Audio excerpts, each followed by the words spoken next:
So I saw a couple of amusing tweets, and then I noticed a comment that was left over at fakeologist.com, and I thought these things go well together. So why don't I make a video talking about some of these topics? But I promised myself, if I'm going to make this video, I have to not spend all of the time that I usually do editing out the dead air, or the sections where I want to say something and then I say it and I'm like, well, I didn't really say what I wanted to say, so I'll say it again, and then I edit that out. And all of this stuff, I'm not going to do that. This will just be a stream of consciousness, the way that most, if not all, YouTubers in this corner of the internet seem to do it. That's what I'm going to do. So this one won't be quite as polished as some of the stuff I usually put together for YouTube, but hopefully you get something out of this presentation. We're going to talk about some of these tweets and this idea that some people have that these trad wife women are larping, and actually whether they're right or left. They're all feminists these days. We'll talk about that. There was a comment that was left by Negan Tropic over at fakeologist.com, and it was in regards to the most recent JLB clip show, because I played a clip of one of the participants of a member call, Sarah, talking about the men who she does not find attractive. And basically it's all men who believe in dinosaurs and other things. So Negan Tropic left a comment along those lines, and then he quoted Schopenhauer. And I went and checked the quote, because this one I wasn't familiar with, but it's legitimate. So we'll talk about some of that, and I'll even read out some of the, like I went to the source, you know what I'm trying to say? Because whenever you see one of these quotes, where is this? You don't know if it's the real thing. So I went and found a PDF of the actual original, and Negan Tropic's quote was legitimate, but there's more to it than what he quoted, so we'll talk about that. And then this suggestion that JLB wants all women in hijabs. I did not say that. I did not say that all women should wear hijabs. But some cheeky bugger has taken a clip of something that I said in a Fakeologist audio chat. They've taken a short clip of it out of context, and then they've tried to suggest that I said that all women should wear hijabs. I did not say that. And then we'll talk about what I did say, and I'll link to this too. What is this, 6 minutes? By questioning our reality. I'll link to his video where he's played a clip of me, and you can make up your own mind. What did I say? Because I did not say that all women should wear hijabs. And then if we get time, we'll do a little street walk of Melbourne, because it's pretty clear what the future is for certain parts of the world. So we have a lot to get through today. So I saw this tweet, and as you can see here, let's zoom in. Someone's posted a little meme image thing, and it says literally any part of the Bible that tells women what to do. And then it says Christian women are not very happy about that. Now, this is in relation to this lady on the screen. She's apparently from Turning Point. And she's, in fact, I think we can play this. Why not? Weekend men. I think you just said it, porn weekends men. Hold on, let's go back a little bit. Are you ready? Are you ready? They're ready. Porn has weakened men. Porn has weakened men. So she goes on to say that we, that is the people, or society, or her congregation, whatever these people are, they need strong men. They need the strong men to lead and to do the right thing and to stand up to the evils of the world. And men can't do that if they've been weakened, and they've been weakened by pornographies. Okay, now, I saw this reply, and basically what I think this person is saying is that these people, they're talking about how, the Bible, Christianity, all this stuff, men should follow these ideas, and, they're not good enough at the moment, the men, because they've all been weakened by my pornographies and this kind of stuff. And so what I think this person is pointing out is, but are you women, that is women like this, are you following the parts of the Bible that say that you should follow the man's lead? Now, I'm not a biblical scholar, folks, so you can let me know in the comment section below. Is it true that the Bible has multiple passages talking about how the wife should do what the man says? I don't know if that's true. I've heard many people say this. I'm not sure if it's true. But if it is true that in the Bible there are many passages, multiple passages, in all different books within the Bible talking about how the man should be the leader of the household, then the question becomes, are these women who portray themselves as being biblical or Christian or any of these things, are they following those parts of the Bible? Interesting question. Now, this lady here says, well, it says G. McCall. I don't know if it's really a woman who wrote this, but the tweet says, have you noticed nobody ever lectures women on how to be better women? I'm not sure if that's true, but I think the point she's making is why is there a lady of Turning Point telling men what to do to be better, but not telling the women, hey, by the way, do what your man says. Stop arguing with him. Stop quarreling with him. Stop making problems for him when he gets home. Stop looking for things to nitpick. And so on and so forth. I think that's the point that is being made. Now, somebody else replied. John Teeter says, yes, women's duties are always vague or non-existent. I swear, more than Now, this is really what made me want to sit down and record this video. He says, I swear more than 90% of women on the left and the right are raging feminists. The only difference is that feminists on the left love to kill unborn babies. Goodness gracious me. So, I'm not saying I agree with what this person has written, because I don't. It's just a number that's been plucked out of thin air, 90%. That's just a made-up number, okay?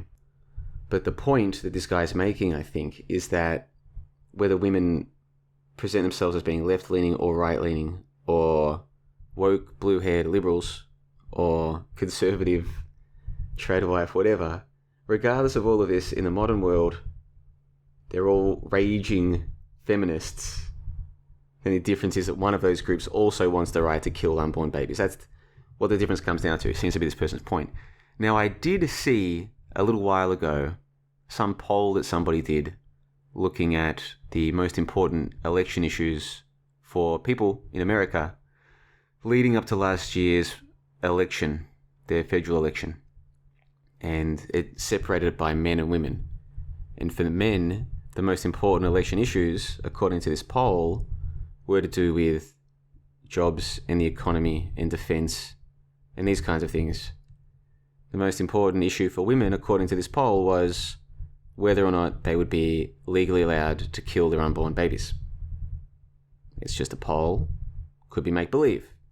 Or it could be real. I don't know. I'm not in America, and I'm not asking regular people, hey, you over there, I want to know something.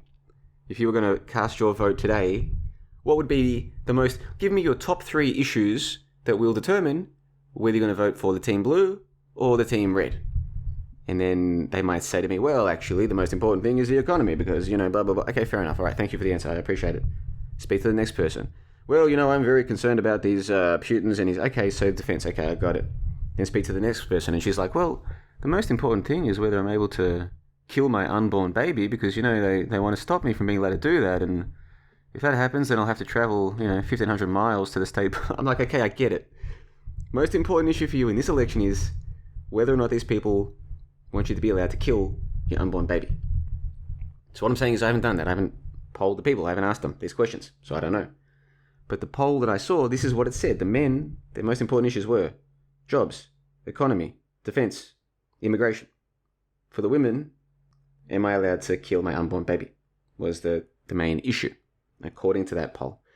Now that would fit in with what John Teeter over here is saying, that the only difference between the women on the left and the right is that one group of them want to be able to kill their unborn babies, whereas the other group are like, oh no, that's a bad thing. That's the only difference, is what this guy is suggesting.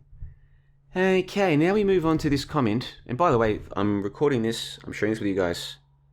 Leave your thoughts in the comment section below. That's what this is all about. And the last couple of videos I've made have gotten some excellent comments. And I'm thinking of doing like a comment review, or maybe on the next Late Night Truth Lounge I'll do that. I'll go through some of the interesting comments that have been left. But yeah, I make these videos, I share what I've found or what I think, or what I've heard, or what I've read, or whatever. Different ideas that are inside this noggin of mine. And then I say to you, hey, what do you think about this? Let me know in the comment section below. Or email me, johnlabelle93@gmail.com. I'm curious to know what the people think.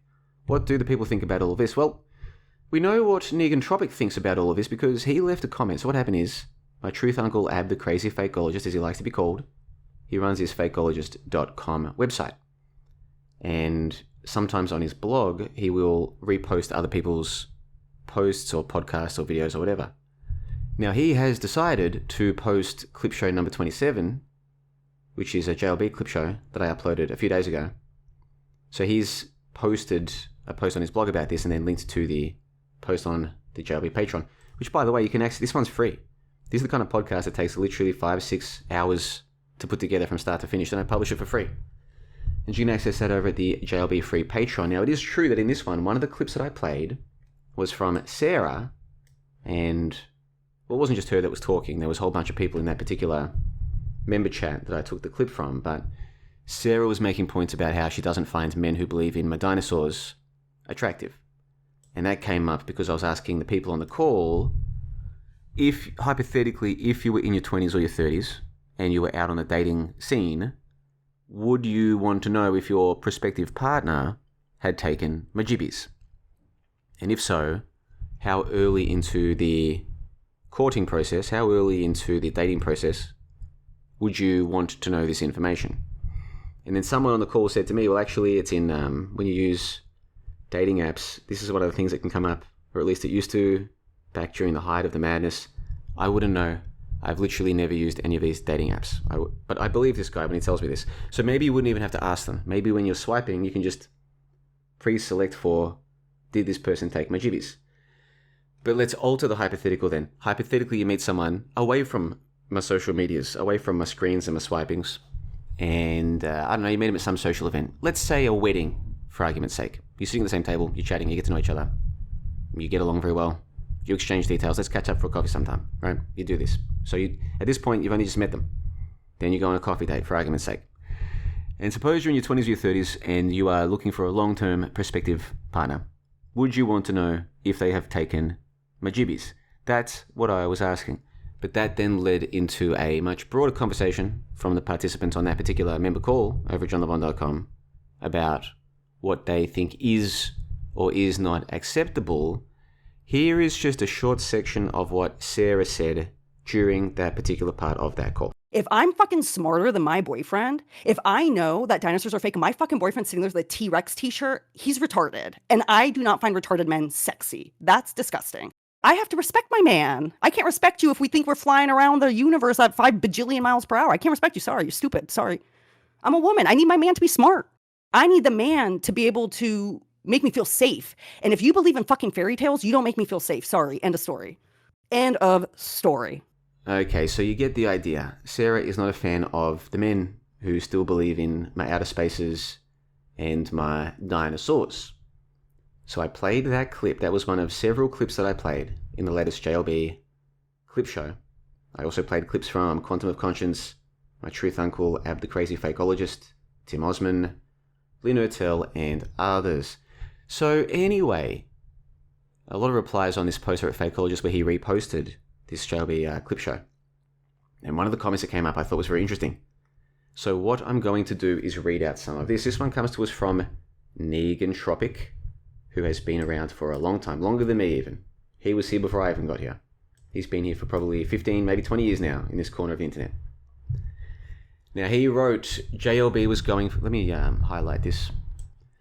He wrote, JLB was going for comic effect here, but Sarah's made to be nutty sounding little outburst. I didn't make it to be nutty sounding. Anyway, supposedly confusing smarts with overall genetic desirability is quite obviously not a blanket one and should be prefaced with a qualifier, other things being more or less equal.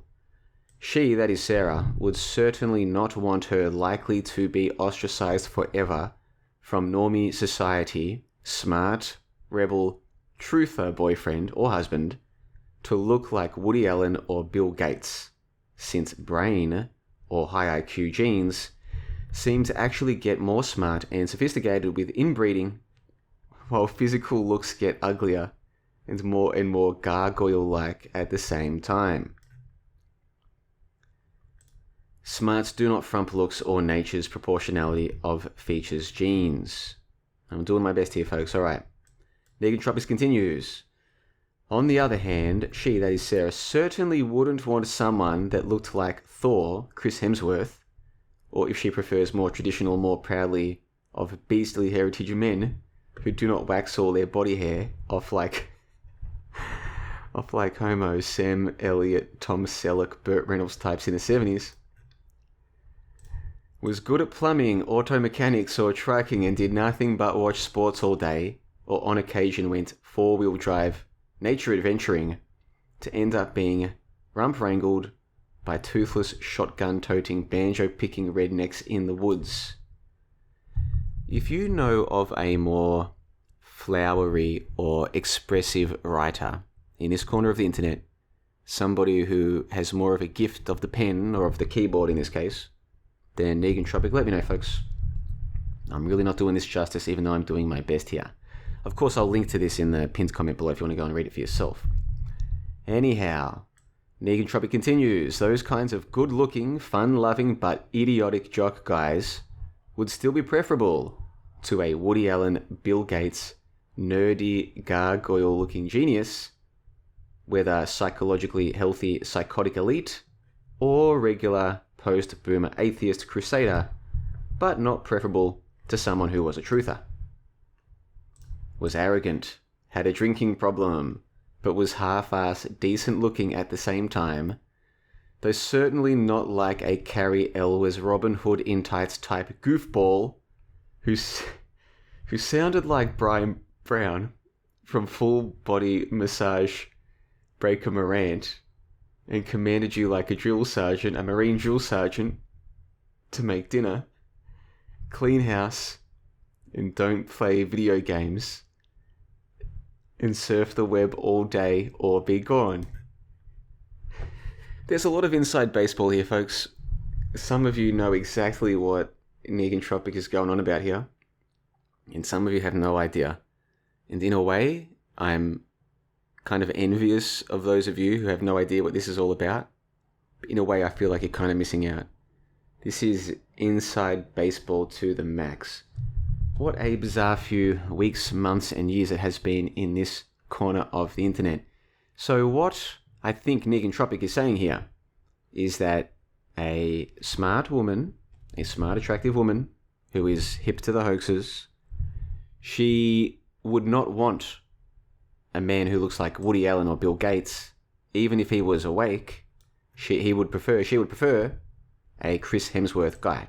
That's basically what I think Negan Tropic is suggesting. Look, end of the day, yes, you'd prefer a man, if you're a woman, who is into men because they're all healthy. You would prefer a man who doesn't believe in my dinosaurs or my outer spaces. Yes. However, would you prefer a man who looks like Bill Gates or what's the other one he gave? Woody Allen, was it? Yeah. Would you prefer Woody Allen or Bill Gates looking dude who knows about my dinosaurs being fake? Or would you prefer a Chris Hemsworth, or if you prefer men with hair still, Tom Selleck, Burt Reynolds from the 70s, who don't know about my dinosaurs, but at least they still look and act like men? That's basically what I think Negan Tropic is getting here. He's like, yep, yeah, in theory, hypothetically, all other things being equal, you would prefer your partner to know about my dinosaurs. However, do you want an ugly-looking man who knows about my fake dinosaurs, or a good-looking man who doesn't know anything, but at least he still looks and acts like a man? You see, that's the point I think he's getting at. So to conclude his written component here, Negan Tropic says, in other words, a cool guy, a laissez-faire retro hippie type truther, who has only the manliest and least retarded and frumsterish right-winger qualities, and isn't really a hippie at the same time, and whose sense of humour frumps his macho tendencies, but never to the point of clownish buffoonery, but always to the point of perfect levity or strength, things too abstract to contemplate too long, though fun to mentally tangle with at times, yet instantly there to be recognised when that balance of qualities somehow manifests itself in the flesh. Okay. And if you're out there, Neg, I did my best there, man. I said to myself, I'm going to sit down and record this video, no editing or very minimal editing. Just record it, publish it. That's what people do. Because otherwise I can get caught up in, the perfectionism of the whole thing. And really, what's the point? It's a waste of time. I've got other things to do. So I did my best there to convey what you wrote. I did my best to read it. Now, Negentropic then continues with this quote of Schopenhauer. Okay, so I went and checked where that quote was from, and I found it in Essays and Aphorisms from like 1850. So this is very interesting. I want to read this.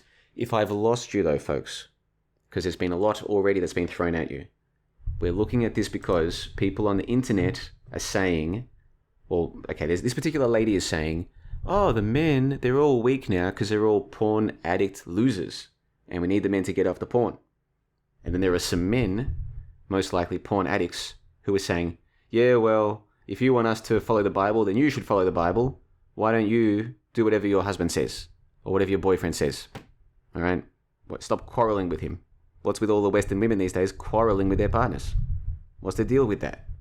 Man just goes to work, wants to come home, and he wants to have a happy house. But he's being quarreled with all the time. What's with the quarreling, the arguing, the complaining? Does the Bible say to do that? No, it probably doesn't. It probably says that the husband is the man of the house, so do what he says. All right? And the context here, because this will be lost on some of you, through no fault of your own, because you don't follow all this inside baseball stuff.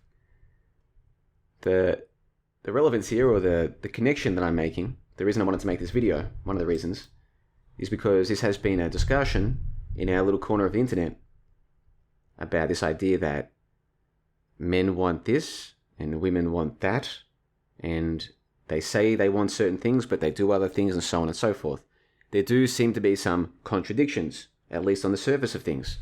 And that's what these internet people are getting at.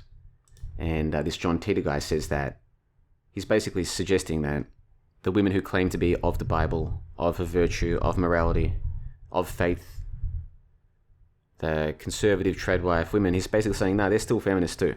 They just agree that you shouldn't kill your unborn babies. Other than that, they're still feminists, is what he's saying.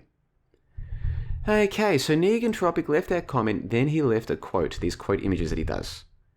So what I've done is gone and found the original. So let's zoom in here. And by the original, I mean, it's a PDF. Obviously, Schopenhauer didn't write all this. He didn't type all this away and then go export the PDF and upload it to the internet, did he? Probably not. Back in 1850. But someone has made a PDF copy of Essays and Aphorisms. So I'm going to read this out. I'm going to do my best. But again, I'm not editing this, folks. So you're about to hear what JLB sounds like when he's not editing stuff to make it sound super smooth. I'm going to do my best here. Okay, now this is Schopenhauer writing about lots of things in this book, but in this particular section he's talking about women. And he wrote lots of things about women. This isn't even the most out there or the most controversial of his stuff, actually. But it's a little bit controversial, as you're about to hear. Okay, so Schopenhauer wrote, and this is the exact same quote that Negentropic, uploaded to this fakeologist thing. He wrote, "To take care of the propagation of the human race, nature has chosen the young, strong, and handsome men, so that the race shall not degenerate. This is the firm will of nature in this matter, and its expression is the passion of women.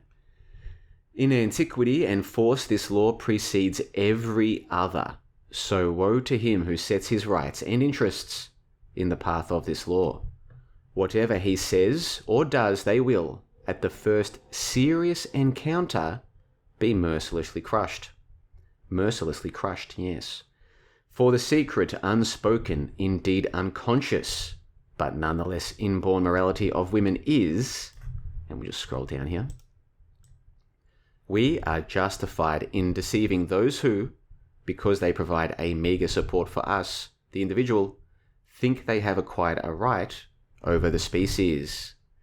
The character and consequently the well-being of the species has, through the next generation proceeding from us, been placed in our hands, that is women's hands, and entrusted to our care. Let us discharge that trust conscientiously.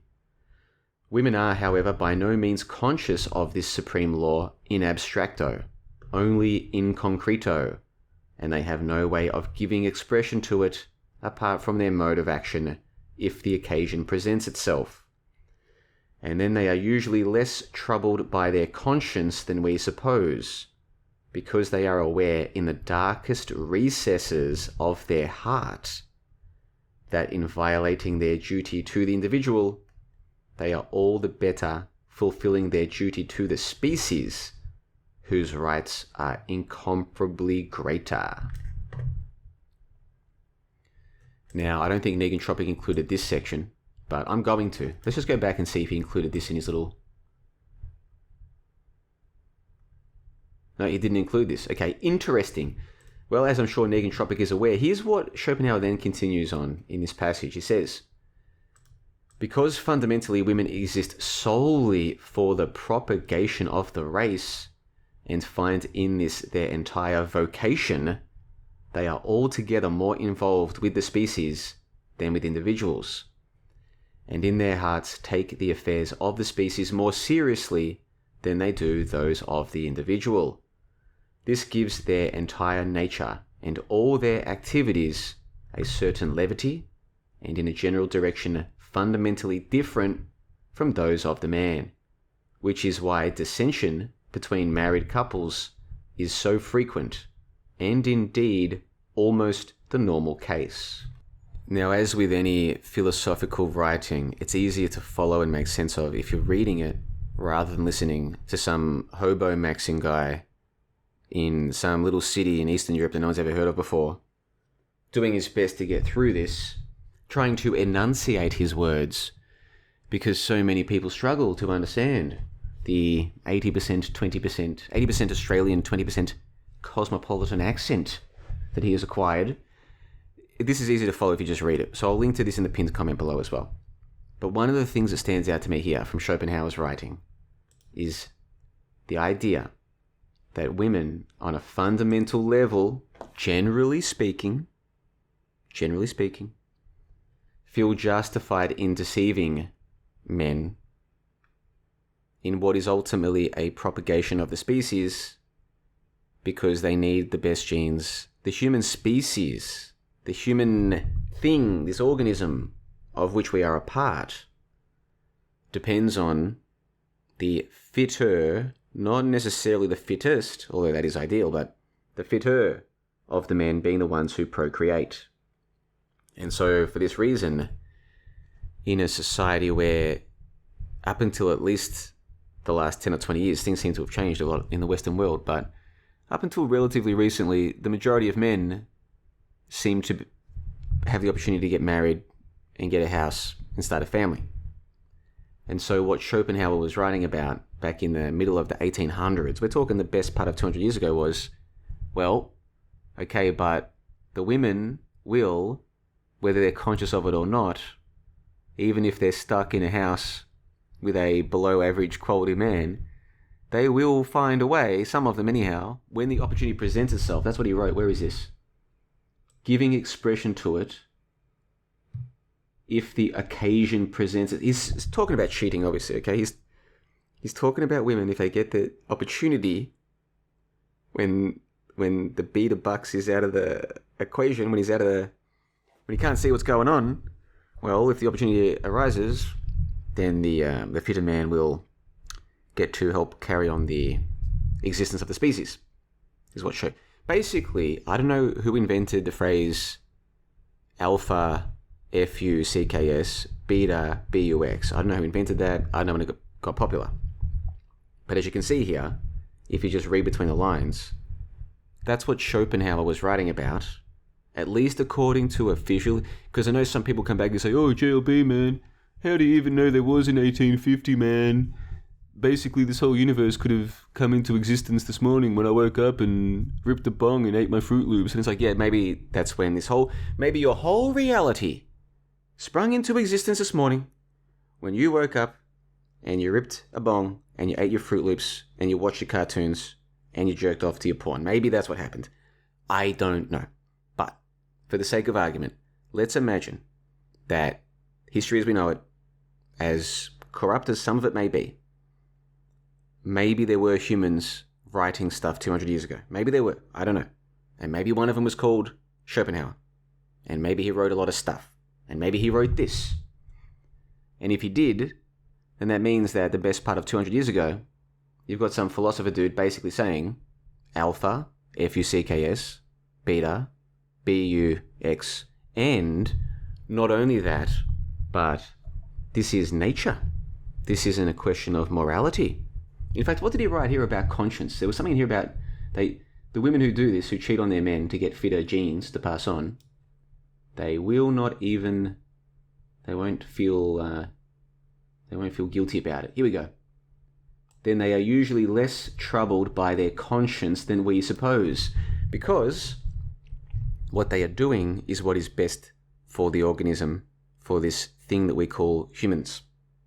So it's not even a question of morals or virtues or are you doing, the right thing ethically. It's like, no, well, for the benefit of the organism, the human species. Ultimately, the women are the ones who are making the most important decision. They're deciding who gets to breed. Okay, a lot of men and women enjoy the process. But only the women will decide ultimately who is going to be the next generation, and then the generation after that, and so on and so forth. And so for this reason, going back to how this whole quote started, to take care of the propagation of the human race, nature has chosen the young, strong, and handsome men so that the race shall not degenerate.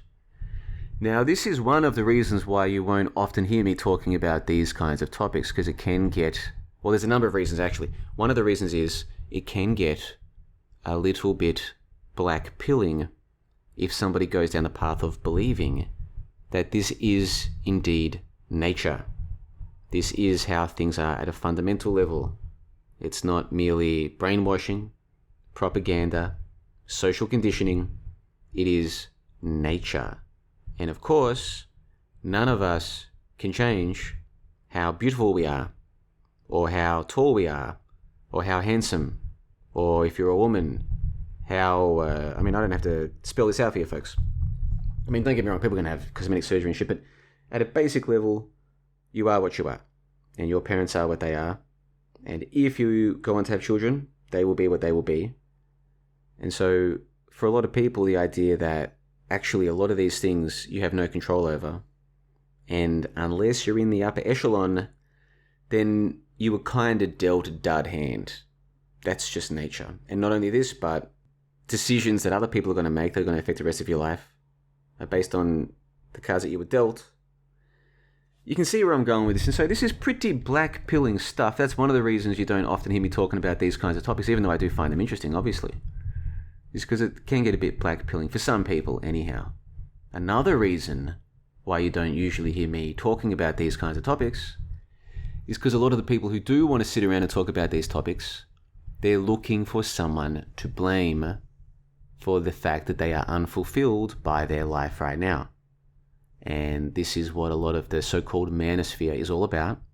The MGTOW scene, or what they're now calling red pill or inceldom or whatever. And some of these guys are actually making valid points about certain things. Some of what they're talking about is legitimate. But it tends to attract a lot of guys who are basically looking for someone to blame. Whether that is the women, or it is the propaganda, or it is the people, the people I'm talking about, who control the propaganda, the people who are way overrepresented in the creation of the propaganda. Yes, don't even get me started on that. So there are people looking for someone to blame, and it's like, well, whoever is to blame, man, ultimately, you're going to have to make your own decisions about how to live your life, because whatever hand you've been dealt is the hand you've been dealt. And whatever the nature of men, and whatever the nature of women, that is the nature of men, and that is the nature of women. So what is the point of sitting around complaining about nature? Okay, don't get me wrong. It's very sad, man. When you see, like the other day, I was walking home and I see a cat, and this was behind someone's fence, but it was like a fence with only relatively thin metal bars so you could see behind the fence. It's like a gate. And there was a cat, and in front of the cat was a mouse, right? Like something out of a cartoon. But this wasn't a cartoon, this was real life. The cat is just laying there, and in front of it is a mouse. And I couldn't help but stop and look at this, because it looked like something out of a cartoon. And sure enough, at one moment, the mouse went to run away. The cat was playing with the mouse. Why?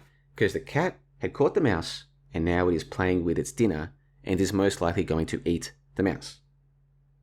And we might feel very sorry for the mouse. Its final moments are as a plaything for a predator that has caught it, and not only is it planning to eat it, it's playing with it. It's like basically torturing the poor thing, right? For fun. Yes, very sad. But most of us don't really care about the mouse. But then in other elements of nature, sometimes it can actually affect us to think, oh man, like, look at all of these cows that are being slaughtered so that we can eat them and wear them as boots and jackets and stuff. And we're even taking humans out of the equation, man. You see animals killing each other, stealing babies, like little baby chickens get stolen from, little baby birds get stolen from their nests, and all this. I mean, there's so much about nature that can be really bleak, dude. It really can, It's probably best not to think about it too much. And so getting back to the human element of all of this, if it turns out to be the case that a lot of the stuff that people are complaining about today, it isn't really because of my internets or my social medias or my swipey datings or any of the stuff. Like, yeah, that's the modern iteration of it. But really it goes back to something that people noticed hundreds of years ago, that we're talking about fundamental differences and nature. If that is the case, then why sit around complaining about it? Well, I'll tell you why. Because a lot of people are unfulfilled by their life, okay? And they're at that stage of their life, and some of them never get out of this stage, where they're looking for someone to blame and for a community to feel part of. And some of the most successful communities, especially on the internet, are tied together. The bond is that they're blaming something or someone or some element of society. And you see this manifest in many different ways. For example, you will see people who will join and become part of and start to parrot the doctrine of, for example, the idea that, the people who are really responsible for all of this, they're putting clues in the movies. Yep, we have figured out who the culprits are now. We're going to spend the next few weeks, months, years sitting around talking about how the bad guys, they're putting clues in the movies. Yeah. 20, 30 years before a major media event, they're going to name characters and have certain plot points that mirror something they've got planned 30 years later for the purpose of, scaring the populace with a shooting of some conservative right wing. The point is, this is our identity now. We have found the boogeyman. The boogeymen are the clue leavers, and we are a team, and we're taking on the world to identify the clues and to tell the world, we've caught the bad guys. Can't you see? They're leaving clues in the movies. All right, that's just one example. Or there's other groups. They're like, oh, no, we've found the bad guys. We know what they're up to. They've made all the celebrities transgender. Okay? So who was that guy who had that divorce recently? Keith Urban. So Nicole Kidman and Keith Urban, don't you know, they're reversals. Don't you know, they've been swapped. Nicole was really born a boy and Keith was born a girl, and then they were raised by medieval elites to be reversals, and then when they became adults, they were given these big Hollywood or music industry jobs, titles, positions, yes, and then at some point they were told, now you're going to get married, but it's not a real marriage because you're not really a man and you're not really a woman. This is all part of our elite gender inversion campaign, all right? So there are people who believe all this crap, and you know what they do? They get together on the internet, and then they say, I've got another example. Look at this celebrity. Oh, she looks like a man. And then someone's like, oh, yeah, well, look at this one. He's meant to be a man, but he looks like a woman.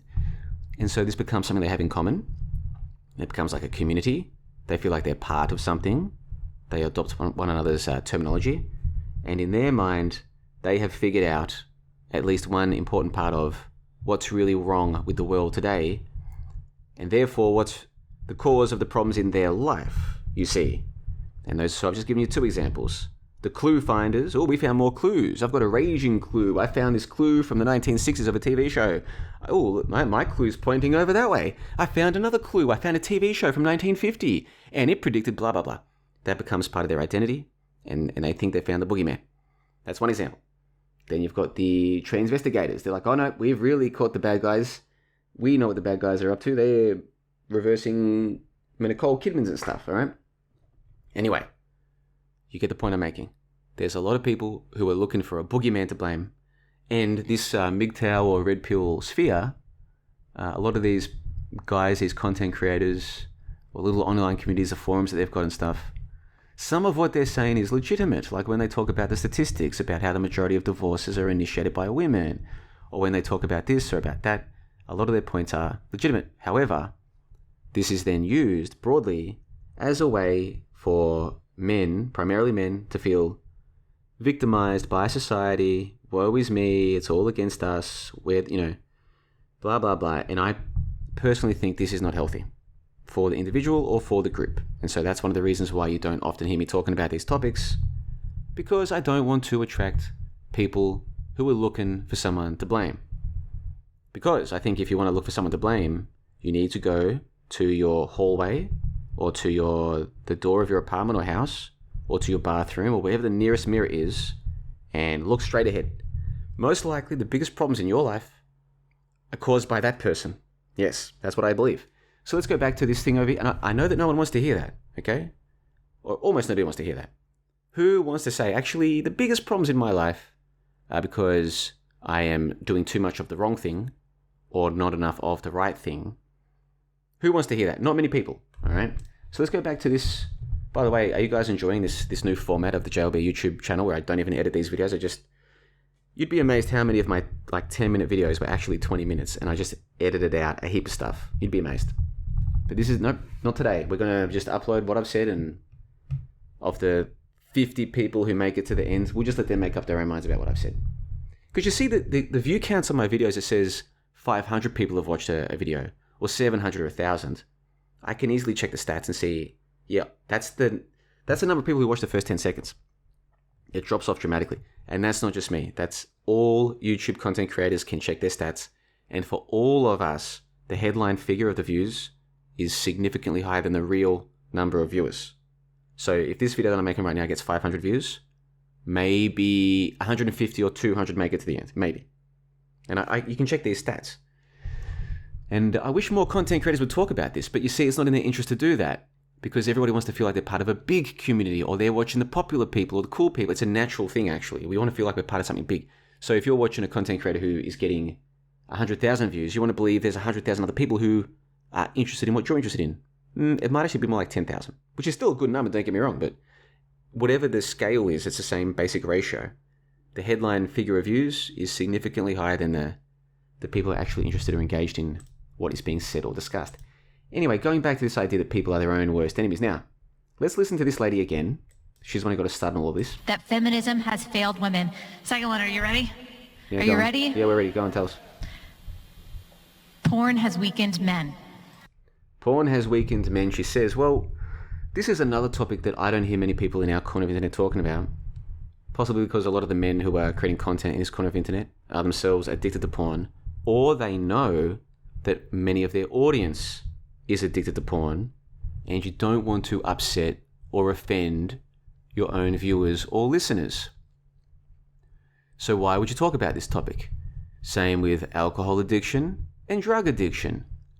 You'll hear people sit there for an hour, 2 hours, talking about the boogeymen, the clue levers and the trans instigators or whatever, or talking about the chosen people or the Jesuits or Bill Gates or whatever, it doesn't matter. They'll talk about all these boogeymen, all these problem makers and trouble causers, right? And they'll talk about this stuff for hours. It's not so often you'll hear them talk about, oh yeah, and by the way, if you're jerking off to porn every day, you've got a serious problem and you're doing yourself a disservice. You're probably hurting yourself, actually. In ways like physiologically and psychologically, maybe even spiritually, if you want to get into this kind of thing. You won't hear many people talking about that. Like I said, either because the content creators themselves are addicted to the sexy images on their phones or on their computer screens. Either because they're addicted themselves to playing with themselves. Yeah, it's a daily thing.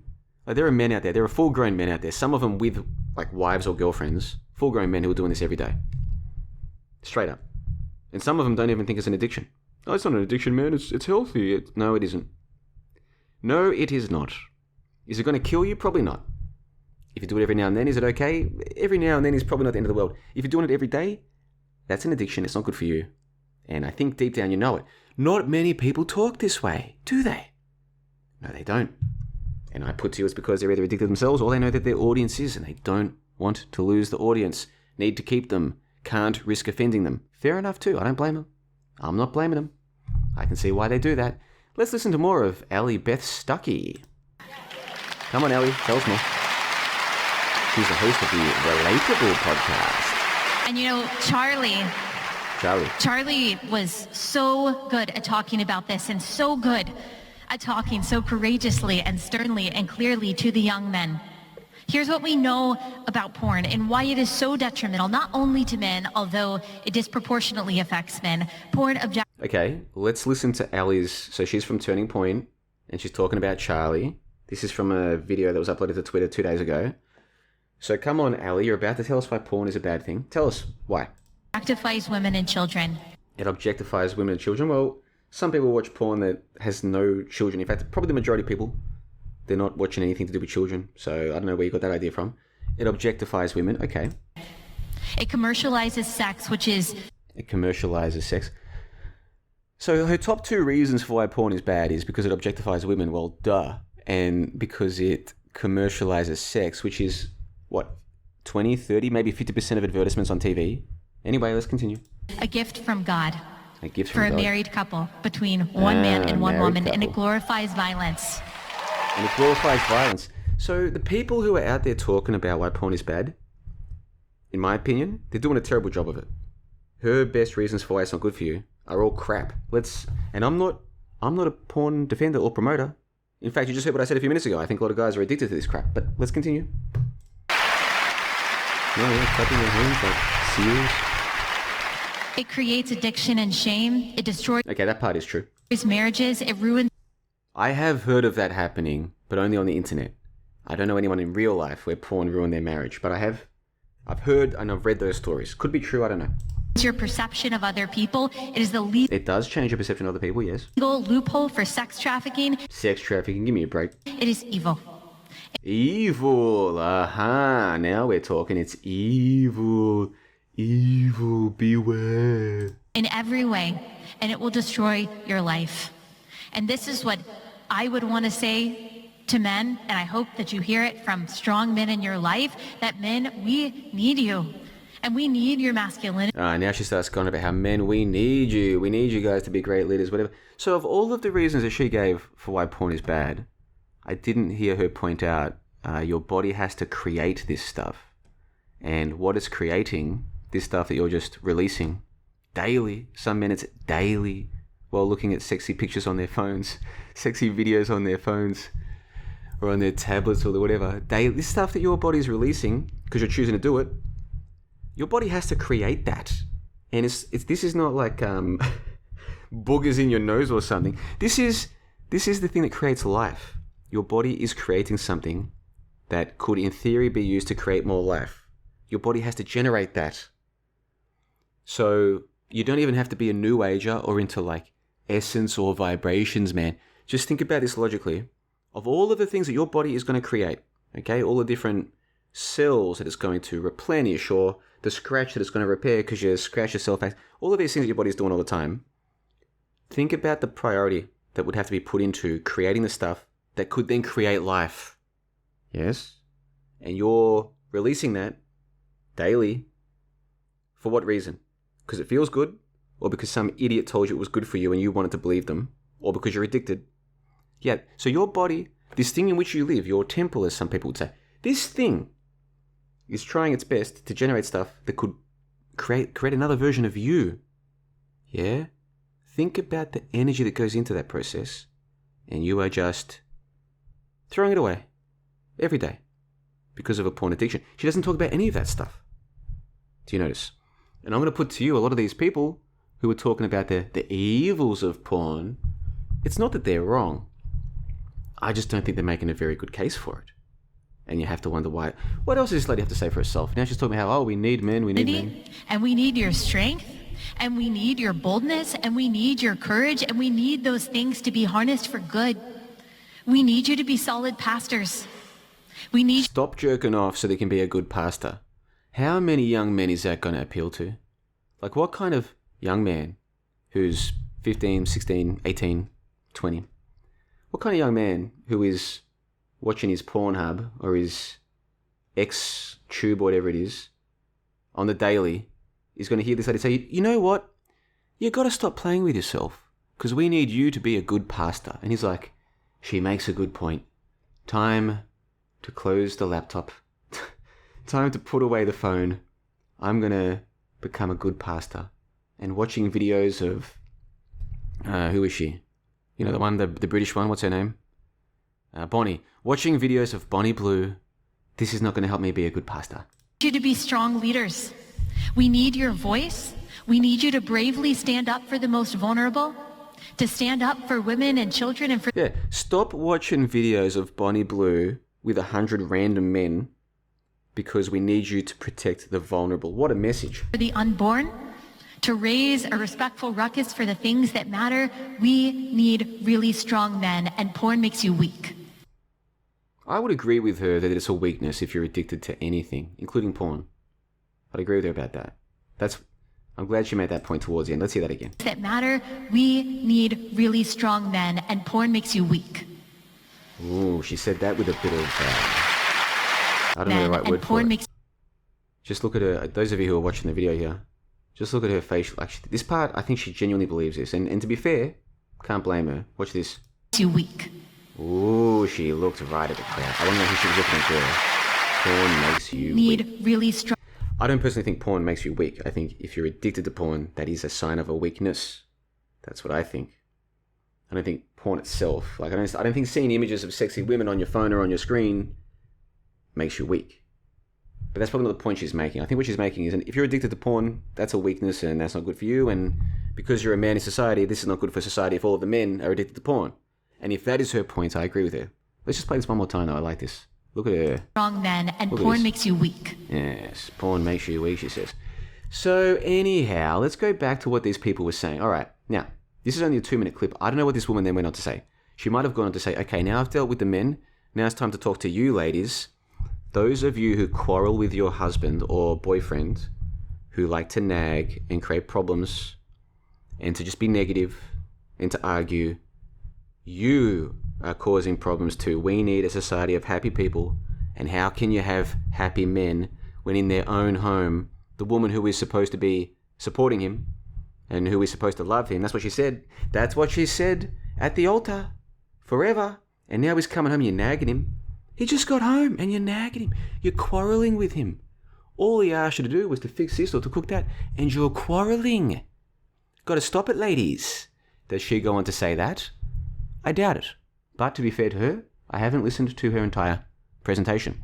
But you can see what the point this guy's making is, all right then, you want to talk about what is right and what is wrong based on your biblical beliefs or whatever. All right then, well, tell the ladies to stop quarreling and to stop being negative. Because there's a lot of men out there, and that is their life. They go to work. Some of them stay at work longer than they have to. There are men out there, I know some of them, they will literally stay at work longer than they have to because staying back at work is less trouble than going back home to the wife who is going to nag and to quarrel. Now, if it is true that any part of the Bible says don't quarrel with him, then why aren't these supposedly biblical people talking about that? That's my question. Let me know what you think in the comment section below. Now, John Titor says that more than 90% of women on the left and the right are raging feminists. The only difference is that feminists on the left love to kill unborn babies. The 90% of things is probably made up. I don't know what he means by feminist, because most people, I would suggest most of you watching this video right now, would agree that women should be allowed to vote. Okay, we have these elections, local elections, state elections, federal elections. And people get to vote if they're above 18 or whatever the jurisdiction mandates they have to be. Well, if you believe women should be allowed to vote in these elections, does that make you a feminist? If you believe women should be allowed to have bank accounts that aren't authorized by or co-signed by their husband or father, that is their own independent bank account, most of us would say, yeah, they should be allowed to have that. Does that make you a feminist? Because it was only a couple of generations ago where in some parts of the world, women couldn't do that. They couldn't just have their own bank account. What do they need one for? She's either going to be looked after by her father or by the husband. Why does the woman need her own bank account? All right, well, in this day and age today, they all have their own bank accounts. And most of us would say, well, fair enough, because this is the world that we've grown up in. Why can't they have their own bank accounts? in their own jobs. Why can't they drive cars? Why not? Why shouldn't they be allowed to? Now, does that make those of us who feel that way feminists? You see, when you use these terms like feminism, well, what is a feminist? Probably, I would count. If you took me back 100 years and heard me talk about the future, and those people heard me talk about the future, I'm like, guys, in the 2000s, man, women are going to be voting, they're going to be driving, they're going to have bank accounts, they'll even be in the military. And the people would say to me, what the hell? And I would say, well, actually, I'm a product of my time and I'm not against those things. They'd be like, what the hell? Are you a raging feminist? Is what they would say. I'm like, well, I'm not a raging feminist. It's just I've grown up in a world where men and women can vote, have bank accounts. They can join the military if that's what they want to do with their lives. Goodness gracious me. It's just how it is. I don't think of myself as a feminist. And they'd be like, well, that's exactly what you are. Why the hell would you want women joining the military? I say, no, I don't want them doing that. I'm just saying, like, why shouldn't they be allowed? Are we going to ban them from that? And they'd say, you're damn well right you're going to ban them from doing that. And what's all this about the bank accounts? And I'd say, well, in Australia, I think it was the 1970s, some changes were made, and now women can walk into a bank, and if they've got their birth certificate or their 100 points of ID, they can open a bank account, and it's just for them. And then these guys would be like, and do you support that? I'm like, well, yeah, I'm not against it. They're like, then you're a raging feminist, future boy. What else is going on in the future? Tell us. And I'm like, well, another thing, they can start businesses and they can become the chief executive officer of 1,000 person. They're like, what? A woman in charge of 1,000 person? And you support this too? And I'm like, well, it's not that I support it, guys. I'm just telling you, that's how it is in the future. And they'd be like, well, then you're a raging feminist. And I'm like, well, I'm not saying I want it to be a certain way. I'm just telling you how it is. And it's not really something I'm not in the streets marching against it. And then they'll say to me, man, the future sounds pretty bad. And I'll be like, well, I've got more to tell you. They've got this thing called no-fault divorce. And they'll be like, no-fault divorce? And I'm like, yeah, in the future, again, I think they changed the laws in I think it was the 60s it was before I was born, lads. But what happened was they said that people can just leave the marriage and no one gets blamed for it. They can just leave it. It's called no-fault divorce. And these guys from the past, I'm 100 years ago, right? Let's go back 150 years. Let's go back to Schopenhauer's days. Let's go back to the 1850s. I'm sitting there with these people from the past. I'm from the future. And I'm telling them all of this. And they're like, wait, so people can get married and then they can just separate. And it's a no-fault divorce. If one of them can unilaterally decide this is over. Unilaterally, that's better. They can unilaterally decide, you know what? Forget till death do us part. This is over now. I'm out of here. Goodbye. And I'll be like, yep, that's true. That's what happens. And they'll be like, so the woman can just leave the marriage and just say, that's it. It's over. I changed my mind. And I'll be like, yeah, that's right. And they'll be like, since when? I'm like, I think it was the 60s. It was before I was born. My whole life, this is how it's been. You see. And they'd be like, so let us guess.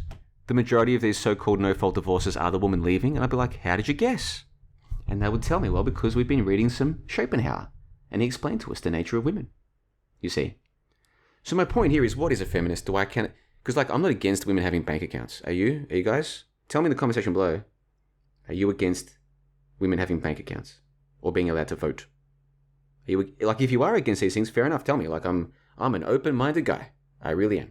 We live in a world where apparently a lot of people think it's okay for boys to be girls and for schools to teach boys they can be. We live in crazy times, folks. So I'm an open-minded... Some people forget this. Back in 2015, I was the first person to interview the leading flat earthers on a weekly show. It's called The Bald Skeptic Round Table.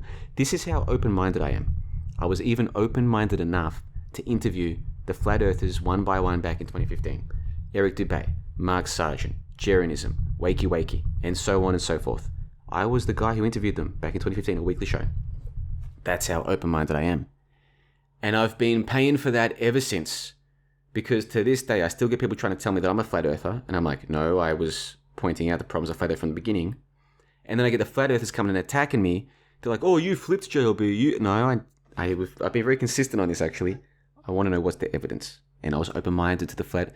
I'm an open-minded guy. So if I'm open-minded to the flat earthers, have been for 10... that was 2015. I think since then we've kind of established that those people were a complete load of nonsense, and anybody who still believes this crap all these years later should be embarrassed and ashamed of themselves. But let's get back on point here. So that's the kind of thing I usually edit out. I go on those kinds of rants and rambles regularly with these videos. I usually edit them out. Not this time. I'll leave it in. My point is I'm open-minded, folks. So, if you believe women should not be allowed to vote, or if you believe they should not be allowed to have bank accounts, or if you believe they should be banned from the military, or if you believe they should not be CEOs of large companies, or any of these things, I'm open-minded. I'm not going to attack you. Let me know in the comment section below. Hopefully you can see the point I'm making, though. My views, because I've been raised in a world where those things are all okay. Now, I'm not saying I support any of those. I'm just saying that's how they are. And I'm not against it, necessarily. So does that make me a raging feminist? I'm not sure. But I do find this tweet, let's go back to this. I do find this interesting, though, the idea that the trad wives on the one side and the blue-haired, raging progressives on the other side, that really, the women are all the same. It's just that one of those groups says we should also be allowed to kill the unborn babies. So one group is saying, no, we shouldn't be allowed to do that. And the other group is saying, yes, we should. That's really the point of contention. But ultimately, they're all feminists. It's like, well, what is a feminist? I think most men are feminists these days. That's how we've been raised. That's the world we live in. And it's hard to imagine going to a different time. Like, what are you going to do? Just tell women you can't vote anymore? Well, what do you think is going to happen? What are you going to do? Tell them they can't have bank accounts anymore? Tell them they can't be CEOs of big businesses anymore? Like, what's your plan? Tell them they can't drive? That's another one. What are you going to do? Say, women, hand in your licenses, no more driving. Like, the world is the way it is, you see. And it's been like this since before I was even born. I was born in 87. I'm a middle millennial, folks. I'm a middle millennial. I'm right in the middle of millennialism, if we can use the term in that sense. So, all of these, no-fault divorce, women having bank accounts, women voting, this has all been the case since before I was born. This is the world I've grown up in. So if you could give me a list of all the things that I could change, if you made me the grand Ayatollah of the world right now, if you said, JLB, we're putting you in charge of this whole freaking mess of a world, all 1 billion people, and I'd be like, aha, I thought the story was 7.7 billion, and they'd say, no, you caught us. We were lying about that. You were onto us from the start, JLB. It's about 1 billion, and we're putting you in charge of all of them, and you can make changes right now. I'd be like, yeah, I don't really. I tell you the truth, boys, I don't want to tell people what to do with their lives, man. Again, I'm kind of like a product of my times, you know what I mean? I'm like what they used to call a small L liberal, like let people do what they want for the most part. I even went through like a libertarian phase as well. I don't like bossing people. I'm very laissez-faire, folks. I don't like bossing people around. I don't enjoy it. And I don't think it's necessary. Or at least I don't want to believe it's necessary. I do understand there's an idea that 80, 90, 95% of people even are mindless drones who need to be told what to do. I understand the theory behind it, and I understand the people who run the show, that's pretty much what they operate off. That the majority of humans are empty shells, husks of creatures who need to be told what to do, they need to be directed, they need to be instructed. I understand all of that. I'm just saying I don't want to do that. I don't want to be in charge of these things. Just let them be. Most of them leave me alone, I leave them alone. And if they say, no, JLB, the rules are you've got to be in charge now. So you're in charge, make some changes. Taking away women's right to vote or drive cars or have bank accounts, it wouldn't be high on my list. I've got other priorities, actually. I've got a few things I'd like to do. Like if you said, no, you have to take the reins now, JLB, you're in charge. Yeah, taking away women's rights to do what they do in our world wouldn't be high on my list. So I think, depending on how you want to frame the conversation, that would make me a feminist. I think it would. With all of that being said, though, folks, we need to get something very clear here because some cheeky bugger, went and took a clip of what I was talking about over at fakeologist.com. This is from 2019. This is back when I was in Malaysia. This is before my coronas. And I was on a Fakeologist audio chat. And we were discussing... Well, because you see, I was in Malaysia. This is a country that is ostensibly Islamic. And some things are different there to how they are in the West. And I was talking about this with some of the people over at fakeologist.com. And I was mentioning how the women in Malaysia, the Malays, because there's different ethnic groups in Malaysia. The Malays, who are kind of... It's a weird system over there. They're kind of the natives, but they're kind of not. There's another native group that... I mean, it depends who you ask, who was really here first, but the group that are kind of like the natives... Like the natives. So you've got the Chinese, okay, not them. And you've got the Indians, not them. The other group, the Malays. they are basically Muslim by default in that country called Malaysia. And what comes with this, among other things, is they have to wear these headscarves on their head. Not this thing. See this? This is well, some people might call it a hijab. I don't know if it would count as a burqa. Is the hijab the one like this, and then the burqa also has the... I'm not too sure. But the ones in Malaysia don't have any of it. I mean, some of them do, but all they have to do is wear the headscarf, you see. And so the point that I was making on that particular Fakeologist audio chat back in 2011, when I was in Malaysia and had been there for a month or two, was that it seemed to me like maybe this isn't such a bad thing that women wear the headscarves, because among other things it means they don't have to put so much time and effort and money into doing up their hair to stand out from the other women. Like, it takes away the incentive. Like, why do they have to go to... Because some women in the West, man, the amount of time and effort and money they put into their hair, it's quite extravagant. And some of you watching this video right now, you are men who's, you are supporting your wife, or you earn more than she does in the household, or you have daughters that you're raising, and maybe it's only now that you're financially responsible for this that you realize how much freaking money goes into looking after their hair. Well, the women in Malaysia don't have to worry about that because they're all wearing these headscarves, okay? So what I was putting forward was, among other things, this idea of maybe that's not such a bad thing. And I also put forward the idea of maybe the Malaysian women are happier than the Western women.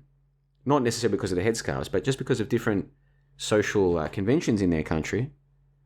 One of those conventions being that they don't have no-fault divorce in Malay Muslim culture.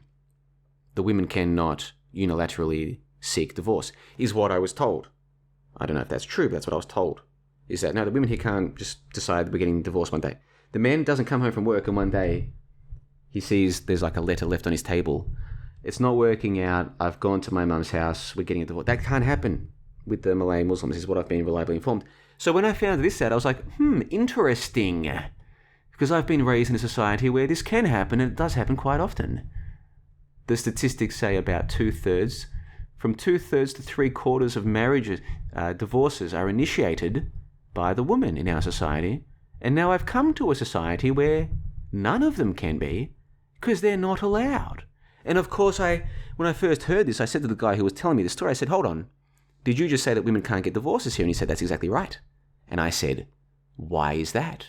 And he said to me, and I'm going to paraphrase what he said because I can't remember verbatim the words, but the basic gist of what he said to me was, because that women are too emotional and they can make stupid decisions in the short term that affect the long term. So why would you let them end marriage? Why would you give them that option when they're more likely to do something stupid? When they get married, that's it. It's for life. That's how it works here. And I was like, I see. Interestingly enough, just a couple of generations ago, we also didn't let women just decide they're going to get divorced in our societies. That only changed a couple of generations ago. And I was aware of this fact when I was in Malaysia learning about how things are for them today. So anyway, I was talking about these things and more on that particular Fakeologist audio chat that somebody called Questioning Our Reality decided to take 6 minutes out of context, and he uploaded it. Now, to be fair, I was quite happy with the image of me that he chose. Where he got, I'm assuming it's a he, where he got this image, I don't know, but this is me when I was in Malaysia back in 2019, and this is pretty much a real photo. It's been edited. That's not the, he's compressed it and he's kind of shrunk it a little bit, so it makes me look shorter than I really am, but also makes me look more of a G unit than I really am. So I don't know why he's done that. And he's also edited the JLB logo. He's made it look fatter than it really is. Not sure why this person's done that, but that is kind of a legitimate photo. In fact, here's the real version. So I don't know where they got this from. I'm not too sure. Maybe from a Discord server I was on at the time. But this is me back in Malaysia back in 2019. Yeah, boy. That's not bad, folks. What do you reckon? Looking all right there, I reckon. Yeah, boy. That's your main JLB in Malaysia. 6 years ago, folks. Can you believe that? So this is me roughly around the time that I was saying the things that I was saying. And somehow they've got that image. I just wanted to clarify. Is this a real photo? Well, yeah, but they've edited it. But to be fair, they've kind of, because they've shrunk me, makes me look like I'm more stocky in a way, hasn't it? Anyway. So, and then the logo, they've messed that up as well. And then this, I don't know if that's a burqa or a hijab, but you can see how by putting these two images and then putting this here, and then putting the title, John LeBon wants all women in hijabs, which I did not say that. I did not say that, and I do not believe that.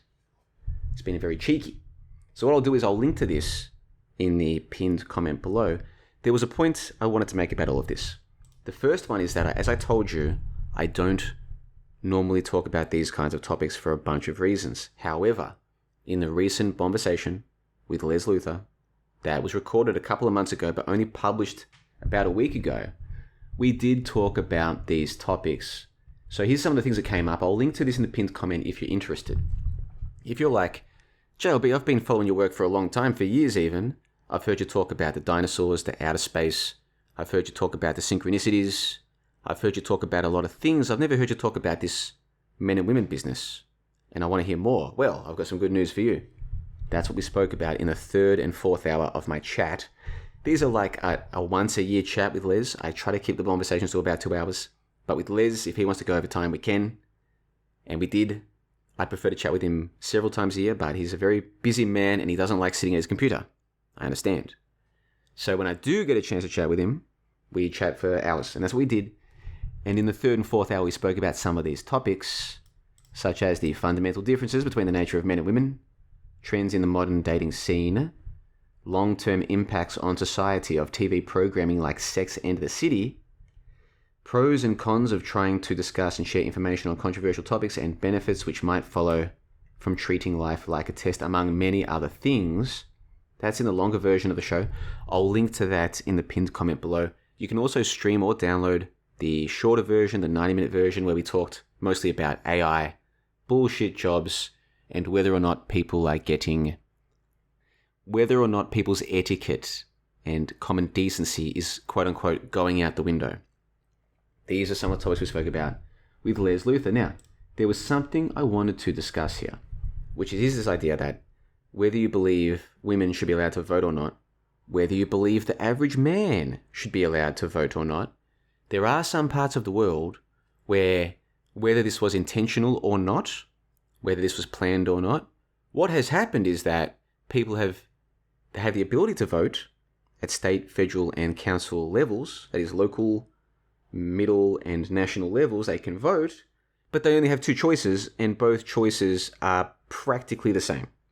For all intents and purposes, you're going to get the same outcome, whether you vote blue or red. But this has been done so well, so successfully, that most of the people have no idea. They don't even realize. They think they're free. They think they live in a democracy, and they get to vote, and they get to make the decisions. And if they don't like how it is now, then they get to go back to the ballot box, and they get to change things in a couple of years because they're free, and they live in a democracy. Even though blue and red are the same. They're the same thing. It's just basically like two brands from the same mega corporation, right? Like the politicians, oh, I'm a blue team politician, I'm a red team politician. Well, I don't like that guy because he said this. Well, I don't like him because he said that. These people, their children go to the same elite private schools. These people all have massive real estate portfolios. These people couldn't give less of a shit about their constituencies. They couldn't care less. They're all like pigs at the trough. They just put on their red team or their blue team shirt in front of the cameras. But actually, they're basically what Orwell was talking about, right? Like Animal Farm, this idea of the people who run the farms have more in common with each other than any of the animals with the farm owner or the farm leader. That's basically how it is. And Australia is a classic example of this. So it doesn't matter if you vote for blue or for red. What you're going to get is mass immigration. Hundreds and hundreds and hundreds of thousands of people from other places coming to Australia to settle and to buy up property and to, some of them, to work as well and to live their lives. And who can blame them if they're given the opportunity to do that? Who can blame them on the individual level for doing that? They've been told you can come and live here. Why not? The thing is, it's happening at an incredible rate. And it doesn't matter whether it's the blue team or the red. So you see, it doesn't matter whether men are voting or women are voting. You can even change the voting age to 16 if you like. You could raise the voting age to 30. You could say no one can vote unless you're a landowner. Let's go back to, it doesn't matter if the only options are blue and red, which is exactly what the case is. And that's how you end up with this. Let's go for a little walk down Swanston Street in the middle of Melbourne, Australia. Okay? This is from last year, apparently. Let's go to full screen mode. Why not? Yeah, there we go. Let's go for a little walk down Swanston Street, Melbourne. And what do you notice, folks? Look, what I'll probably do is I'll probably upload this recording as a podcast, as a audio as well. I don't know if I will.